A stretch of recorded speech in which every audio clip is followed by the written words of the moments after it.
Awesome. Thank you. Okay, so now I get to introduce myself.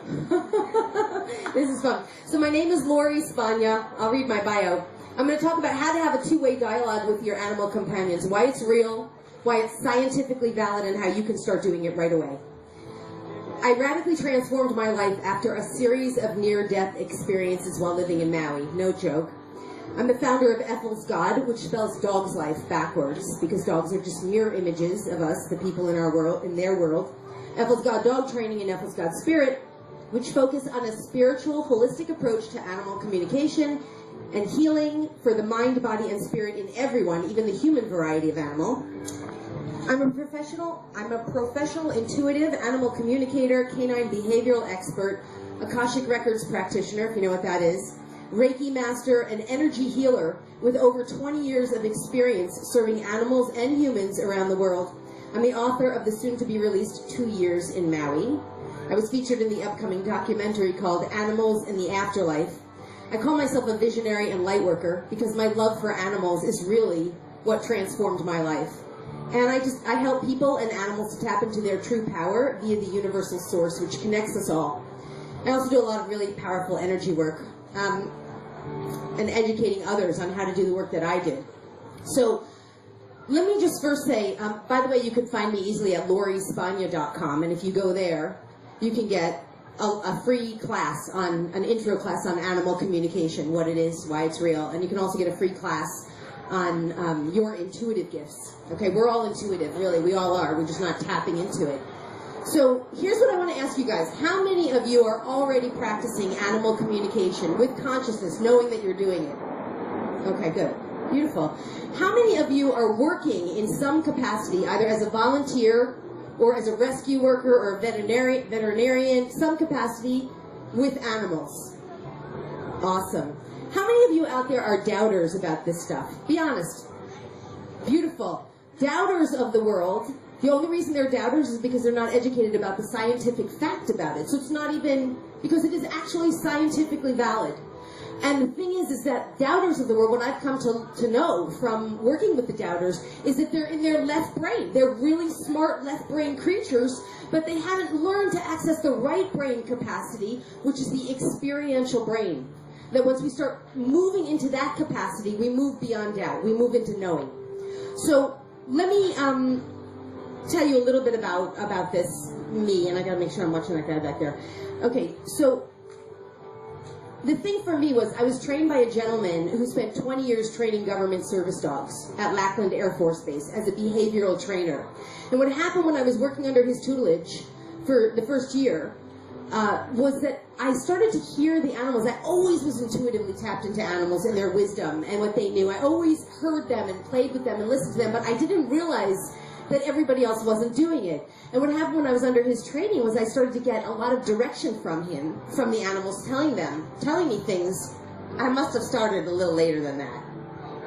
Yeah, no, there's no way I used that full time yet. So, okay, so I started hearing from them. You know, you don't have to push me, poke me, prod me, pin me down, force me over to get me to do what you want. You just have to tap into my wisdom. And what I came to learn is that the animals are actually serving 100% in 1, 2, or 3 capacities, without question. Number 1, they are teachers to us about what we don't know. Number 2, they are healers to us about what we need healing, either individually or globally. Geographically, in their geographical areas, nationally, internationally, it doesn't matter. They're doing it. And number 3, they are obviously our companions, right? 1, 2, or 3 of those roles, they're functioning, usually 2 or 3. Now, here's the thing. What the animals do is they don't speak English or French or Italian. What do they speak? Does anyone know what they speak? Yes! It is a universal language of love, and it is based in energy. So any quantum physicist would validate this. Everything is energy. There's nothing that's not.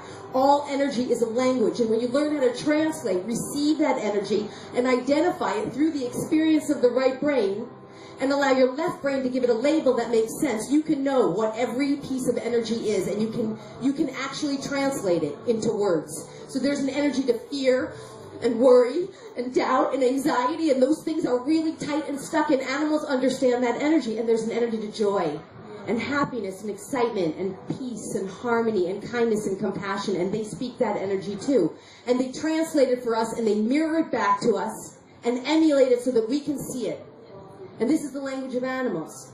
And so for those of you who are wondering, by the way, if I could just give you some of the real pieces here, we all have a theta brainwave. We have 5 brainwaves. A theta brainwave is a brainwave that taps us into universal connection and universal intelligence, the quantum field of all that exists, as well as the intelligence of any other living or supposedly dead being, right? Crossed over, no longer has a physical body. We can tap into that intelligence. And then with that theta brainwave, we have access to any piece of information, wisdom, knowledge, healing, whatever. It's all there. Now, the animals are already tuned into that because what? They're not the left brain creatures of the world. They're not sitting in their doubt and disbelief. They're the right brain creatures of the world. So they're in the experience of it already. Now, beyond that, I know I have to wrap up here. We have other parts of our body, I could go into all of that actually facilitate this two-way dialogue that we can have with all animals, including one another. But let me just say this. If you're a groomer, if you're a rescue worker, if you're a trainer, it doesn't matter. You need to learn to speak the universal language of energy to really facilitate what the animals really need from us, which is an expansion of our consciousness to what they already know and what they are doing here to teach us, lead us, and heal us. And God, I could spend so much more time, but just imagine if you are a rescue worker, for example. I know there's a lot of people who are. If you could actually communicate to an animal and say, what kind of home do you want to live in? What would feel right? And oh, by the way, let's teach you how to send out an energetic pulse to the world and call your right human to you. And that match would be so perfect and ideal that you would be totally loved and received by the right human for you. And what if you're a groomer and you just have to communicate to that animal how much greater they're going to feel through the grooming, and that they can just relax into your safety of your hands? And what if you're a veterinarian and you can just ask an animal, where does it hurt? What's going on? When's the last time you ate? When's the last time you eliminated? Is there pain? What's going on in your body? What are you feeling? I mean, these tools are the future for animals. And we really, if we're working with animals, we really do need to speak their language, because otherwise, really, it's like helping someone and you can't, they speak a foreign language and you don't know how to speak their language. Can you imagine going to a foreign place and not being able to be understood?